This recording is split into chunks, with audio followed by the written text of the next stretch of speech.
A dangerous pedophile, who has led Toronto police to release a rare public safety alert, cannot be fixed, says one of his victims. An adult now, Christine was raped and tortured by her stepfather when she was growing up in the Hamilton area. News that he was released into the community this week, after finishing his 21-year prison sentence, has her scared for her family's safety. She is horrified at the possibility of Cooper reoffending and frustrated that his cell seems to have a revolving door. He has repeatedly been released, only to breach his conditions or reoffend. Every time you turn on the news or go on social media, it seems there's another child sex scandal unfolding. They're becoming more known to the communities in which they hunt.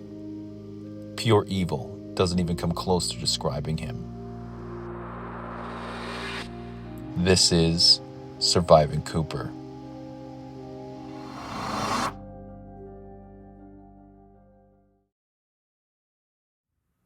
Why don't you start off by explaining who you are and what you do? Try to pretend you are explaining it to somebody that you've never met and doesn't know you. My name is Justin Payne. I've been an online vigilante for something like 8 years now. I've caught maybe a few hundred different individuals. I believe that there was a few dozen steps that Cooper would follow while essentially luring and grooming not even just the children, but also the single mothers that he was meeting. Two in particular really stood out through a lot of these articles that I've read. Number one would be gaining access. So gaining access through using himself to inject himself into the mother's life to become a fatherly figure to the children. And that would basically go with targeting as well. So he would need possibly people that were coming from low income backgrounds or middle class, because Cooper actually did come from money, like he had money. He had a lot of businesses and different things like that going on for him. Somewhere between 1958 and 1967, he settled in Hamilton and started his own real estate practice. Moving to the country, he purchased a small farm with around 400 cattle, pigs and chickens and other animals. Soon after, he took up auctioneering. Keeping with the narrative that has been directed by news and social media, the names have been changed to protect the survivors and victims, but kept the same as published. My name is Patricia and I'm the mother of Lynn, Margaret, and Paul. When I met Cooper, I thought he was charming, and he also made good money, so that was good. He paid a lot of attention to my kids, and he also wanted to be a family, which was a bonus. When I was 25 in 1967, he adopted all 3 of my kids. I thought I met the man of my dreams, a man who wants to take on an already made family and has a good job. I felt lucky, but I was wrong. Some of those who knew Cooper said they didn't know much about his past, even while in the presence of knowing him. Except for he was in the Air Force but dishonorably discharged. I was unable to find any records of this across any platforms. When Cooper was 22, he was convicted of assault in 1958. Again, not much is known in relation to this. Before moving to Hamilton, Ontario, Cooper was married in Spring Hill, Nova Scotia, where he fathered a son and a daughter, pronounced by family members. Shortly after that marriage began, it ended in divorce. Cooper was then estranged from them, then moved to Ontario to start a new life for himself. Nobody could have anticipated the evil, sinister things that he would do next. I don't think we ever went without. I mean, like on the outside we were middle-class family, and that's what people saw. When he was upset with me, he would punish me and my siblings. If we didn't clean the house how he wanted to, for example, he would pull down our pants and spank us with a large heavy leather belt. One time he told me that he would kill me if I told on him.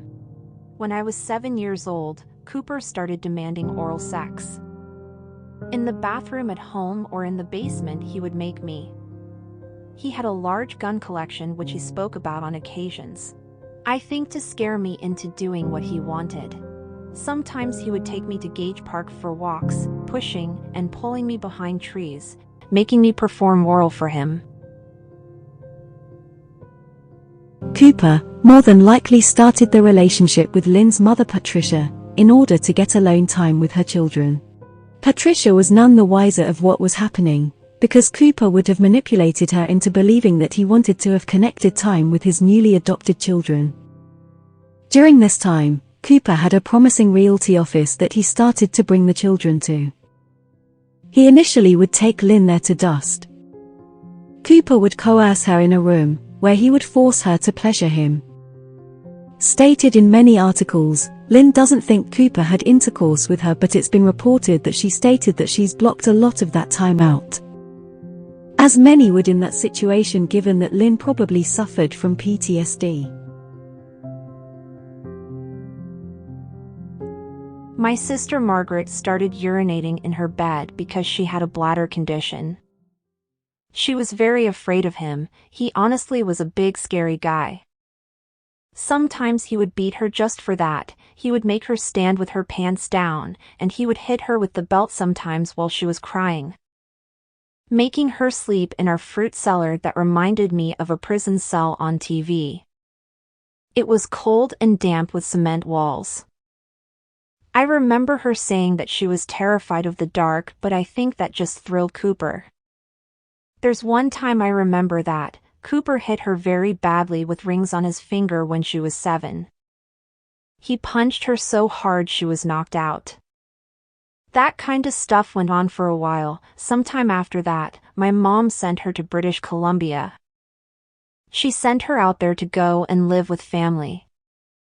I thought that's better for my sister, but my mom's new husband, who is a friend of Cooper's, was molesting her. She ended up coming back to live with Cooper.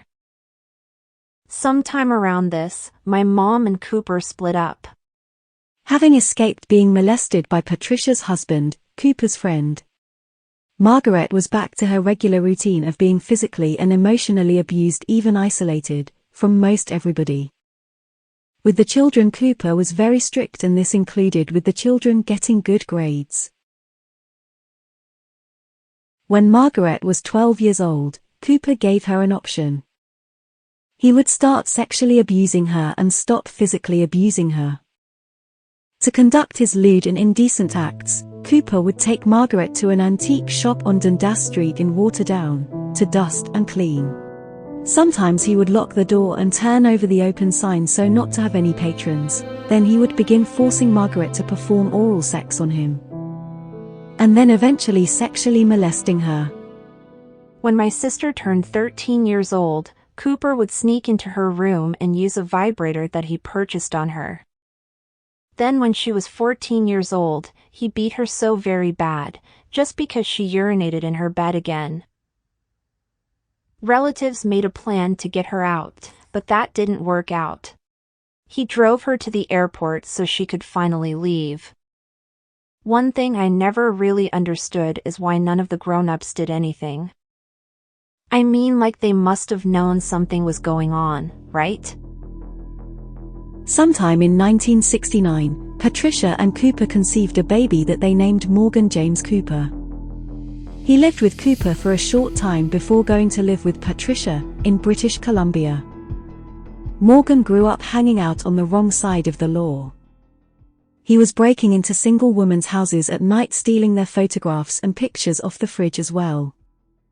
This was at the beginning of the crimes that he would be committing, but this is around the time when he was just entering into becoming a professional criminal. He was just 24 years old. As time passed, he started getting more bold and brazen with his actions, snatching photographs from beside the woman as they slept, and also even waking them up. He said this gave him a thrill. As time went on, he started sounding more like his father and the heinous acts and wish that he would commit. Morgan would soon take things much further. In August 1993, Morgan raped a single mother, while he held her at knife point. A few weeks later he raped another single mother, this all the while her child, just a few feet down the hall. He threatened to kill her if she did not comply with his demands. This all came to a screeching halt when Morgan was caught and arrested in a stolen automobile. Authorities identified him, arrested and charged him for the string of 50 break-ins and sexual assaults in 1994. Morgan was sentenced to 5 years in prison for the crimes that he committed. As the years passed, approximately 6 to be exact, Morgan would receive around 150 more convictions. This with the help of DNA advances in technologies in forensic science. Denied parole by the Parole Board of Canada. He was designated as a dangerous offender. It's also very apparent from all of the articles and posts on social media that Patricia and Cooper were no more. This would be confirmed when Cooper met a woman by the name of Barbara, who is from England, and who had 3 small children. Once I found out that Cooper had met another woman who had children of her own. I warned her that he is a pedophile, but sometimes people only believe what they choose to.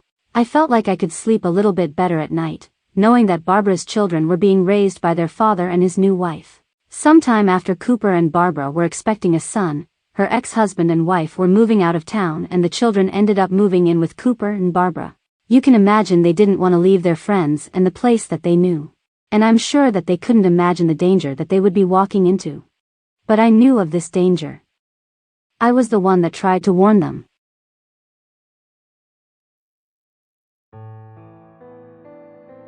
My name is Jason and I'm the son of Barbara. Cooper would take his clothes off and put a bathrobe on, then walk around the house flashing all of the kids. Who would really do something like that to children? That to me just shows that he is pure evil. My first memories that I can remember of him are a little hazy, but I do remember one time when I first met him he took a cab gun out of my hands and beat me with it. Going as far to even rape me with an electric cattle prod, even having anal sex with me. This one time he even instructed me to eat feces out of my diaper in front of my family while he beat me with the whip. Take a second and actually comprehend what I just said. There's no way that somebody who would be a human being would ever do that to somebody. It's unimaginable, unthinkable. It's inhumane. If I could give a message to Cooper, I've thought about this as a question. I've thought about this. I hope that you live the life. I mean, obviously some of the things that I think I can't actually say because you've got a camera here. Cooper had everybody fooled. Everything almost seemed like make-believe. My sister Elaine had more than enough capability and intelligence to wash herself in the bath, but Cooper always insisted, and what he would say is assisting her. It was later found out that he was touching her very inappropriately. I knew that she hated him, all of us did too. Cooper would tell all of us that our father didn't want anything to do with us. He also forbidden us to have contact with him, also. Later I figured out, this was just a strategy of Cooper's to be able to remain in control of all of us.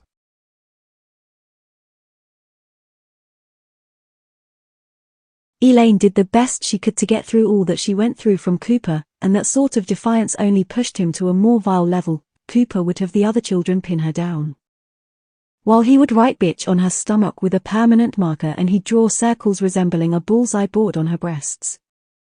It was control. It was humiliation. It was, perhaps, sexual for him. Like with the other children, Cooper would take Elaine to the country cupboard antique shop to dust. And just like the others, he would turn around that open sign to read his closed and he would start molesting her too. The Children's Aid Society was contacted and interviewed some of the children, with Cooper in the room. I don't know why they kept him in the room during this, but he was actually in the room while the child was being interviewed.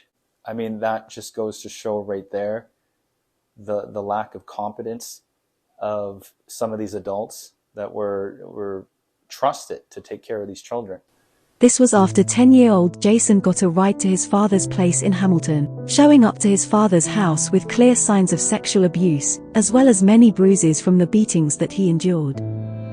But surprisingly, no charges at all were laid, and none of the children were removed from this home. But Christine and Elaine did remain in the home with Cooper and Barbara.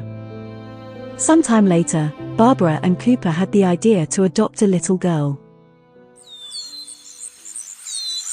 You think that growing up on a farm would be a wonderful thing? all the animals, and all of the clean air and lots of trees. But Cooper would awaken us at like 4 a.m. to go and help with the animals. We would be shoveling out feed as well as cleaning excrement from the animal stalls. This form of control was definitely solidified when he wouldn't let any of the children bathe or wash themselves before going to school. Also, Cooper went out of his way to write a note to Christine's teacher asking for her not to have homework, as she was a farm girl and had many chores to perform. Bedtime became an opportunity for Cooper to desensitize and normalize sexual activity. He would use bedtime stories that he would make up that would have an erotic twist to it. Tucking Christine into bed. He would touch her private parts and grope her. Just like the other children, Cooper was notorious for bringing her to the country covered to dust. At one point in one of the articles, it was actually stated that he was getting one of the young girls to sit on his knee and read some of the pornographic material, like a Playboy or something like that, to him. Now, that was a form of his desensitization, having the child, one, sit on his lap. And all of this was his grooming strategies and steps in getting closer and closer to being able to obtain the acts in which that he wanted to do. Cooper allowed Christine to have a friend when she was 12. But this was just a part of his sinister plan to molesting more children. It was later discovered that Cooper molested Christine's friend, who is also their neighbor. And when she was 12 and her sister Elaine was 15, Barbara put them both on a flight to England to go live with their grandparents and escape the hell that they were living. But like most children who go to live abroad, they miss home. A year later, Cooper finally was charged after the allegations that he was touching Christine's young friend. This would later become proven, but the charges were dropped as Barbara pleaded for them to not testify against Cooper, explaining that it would cause grave embarrassment to the family and also stating that the family had suffered enough. It wouldn't be until 1987 if somebody would actually finally listen and do something about the absolute travesty that the children are going through. On a grade 8 bus trip, Christine sat with the guidance counselor and she just exploded, explaining everything that had been going on. And you think this time somebody would have actually have listened, but much like all the other times, nothing happened. It wasn't until Christine, then 16, explained to her brother Jason, who had been dealt the same fate as her, what was going on. News articles explained that they both saw each other's beatings and abuse, but never knew about anything sexual. His father and stepmother got in contact with the Children's Aid Society. At this time something was actually done to help the children. After police gather as much information as they possibly could, they formally arrested Cooper in November of 1987, but unfortunately was let go due to the fact that he had no criminal record. Somebody at the police station also gave Cooper his passport, which Cooper later explained that he thought that he was being acquitted of the charges. After receiving his passport, he decided to leave the country with good reason. Cooper knew of the trouble that he was finally in. Cooper escaped to England, where he was living what he called the life. He purchased some real estate, even got himself a new girlfriend who unfortunately had a 14-year-old granddaughter. I dare say that he probably felt as if he was invincible given all that he felt that he got away with. By this time he was on the run for about 3 years at this point. For years all hope seemed to be gone, having him brought to justice. It wasn't until Christine decided she would do what the police didn't want to do. She went and brought that bastard down. Having been through all she has, it would have been understandable if she would have wanted to just forget about everything and move on with her life. But if you thought that, you wouldn't know Christine at all. She flew to England and tracked down that SOB and contacted local police. Once everything checked out, the paperwork was sent in and Cooper was extradited back to Canada, where he would face dozens and dozens of charges. Court officials were shocked to learn that this all had been going on for so long and nothing was done, even though reported multiple times. All 6 of the children, who are now adults at this part of the story, testified against Cooper, explaining all of the sadistic evil things that he did to them. It didn't take long for a guilty conviction to get read aloud to the court, and like the coward that he was, Cooper remained firmly, claiming that he was innocent of all charges. He was charged with 16 counts. Indecency, sexual intercourse with a child under 14. Unlawful confinement. Assault causing bodily harm. Gross indecency. Buggery. And illicit sexual intercourse. He received a 30-year sentence for all of the heinous and evil acts that he committed. The dangerous offenders application was submitted, but later withdrawn as there was insufficiencies in pursuing. Sometime later, Cooper appealed the sentence and had it brought down to 21 years. Everybody involved, as well as the public, were very shocked. Considering court officials consider him as somebody who is very high risk and unrehabilitatable. This quite possibly was even diagnosed by doctors in their field. Cooper applied for parole. In 2008, after only serving just 2/3 of a full sentence, he was released into Peterborough to a halfway house. Cooper was under strict rules that he would have to follow by. Otherwise he would be arrested and sent back to jail. Many news outlets claim that Cooper breached his probation almost 4 times by this point. Sources claim that Cooper started a relationship with a woman that resided in Milton. Also, having dinner at a grandmother's house, who had grandchildren present. Cooper was in full knowledge that he was restricted from being in the presence of young people. Police were notified of an alleged assault. Cooper had touched the breast of a mentally challenged young woman. Cooper claimed that it was just an accident as he was buckling her in his back seat of his car. Please investigate it, but from what I gather the charges were dropped. But all of this is a complete red flag, as he clearly knows he needed to report any and all interactions such as between being locked up and imprisoned for the crimes that he committed, or being out, living his life freely. He seems to be a danger to the community, and quite possibly himself. He's someone that doesn't change their ways. I believe somebody like this can't even help themselves regardless of any help that is available. Almost like a defective human.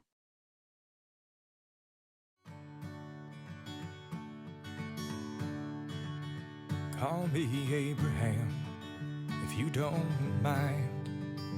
That's my only request.